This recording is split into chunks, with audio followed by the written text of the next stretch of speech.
ይህ እስራኤል በተፈጥሮ ከተነሳባት ሰደድ እሳት ለአፍታ ጋብ ስትል በሁቲ ታጣቂዎች እንድትነድ ለተሰነዘረባት የሚሳኤል ጥቃት የተሰጠ ምላሽ ነው። በየመን ሁዲዲያህ ግዛት የሰነዘረችው የአየር ላይ ጥቃት እስራኤል ከሐማስ ጋር የገባችውን ውል በማቋረጧ እነዚያ በሐማስ ታግተው ከቤተሰቦቻቸው ጋር ይገናኙ የነበሩ ሰዎች ዳግም ከቤተሰቦቻቸው ጋር ተቆራርጠዋል። በጋዛ የነበረው አስከፊ ሰቆቃም ቀጥሏል። በዚያ በመካከለኛው ምስራቅ በጋዛ ምድር አልበርድ ያለው እሳት የመካከለኛው ምስራቅን እያፋጀ ቀጠናውን እያነደደ ይገኛል። አሁንም እስራኤል ከሊባኖስ፣ እስራኤል ከየመን፣ ሁቲ ከእስራኤል በመልሱ እስራኤልም ከሁቲ እየተፋጠጡ ይገኛሉ።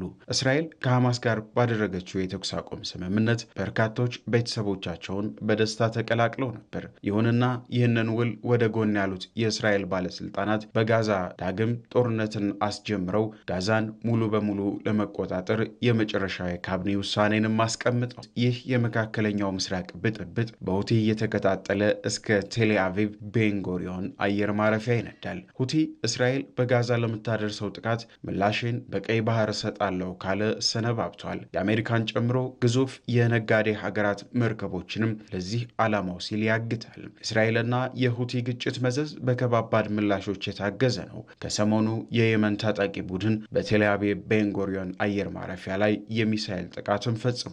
አማጺ ቡድኑ የእስራኤል ጦር በጋዛ ላይ የሚያደርገውን ጦርነት እስኪያቆም በሀገሪቱ ላይ ወታደራዊ ዘመቻዬን እቀጥላለሁ ሲል በወታደራዊ ቃል አቀባዩ ያህያ ሳሪ በኩል ሁሌም በቴሌቪዥን ሲቀርቡ የሚደጋግሙት ቃላቸው ረደን على التصعيد الإسرائيلي بقرار توسيع العمليات العدوانية على غزة تعلن القوات المسلحة اليمنية በእስራኤል በቀይ ባህርና በኤደን ባህረ ሰላጤ ላይ የሚንቀሳቀሱ ከእስራኤል ጋር ግንኙነት ያላቸውን መርከቦች ኢላማ በማድረግም ጥቃት እንደሚፈጽም ይዝታል። ይህንንም ያደርገዋል ሐውቲ። እስራኤል በትላንትናው ዕለት ከባድ የአየር ጥቃትን በየመን ያደረሰች ሲሆን 50 ያክል የአየር ጥቃትን በሁዲያ ግዛት ላይ ማድረሷን የተገለጸው። በዚሁ ግዛት በምስራቅ በኩል ያለ ግዙፍ የሲሚንቶ ፋብሪካ ላይም ጉዳት ማድረሷን ከሁቲ ጋር ግንኙነት ያላቸው ሚዲያዎች ዘግበውታል። በጥቃቱ 2 ሰዎች ሕይወታቸው አልፏል።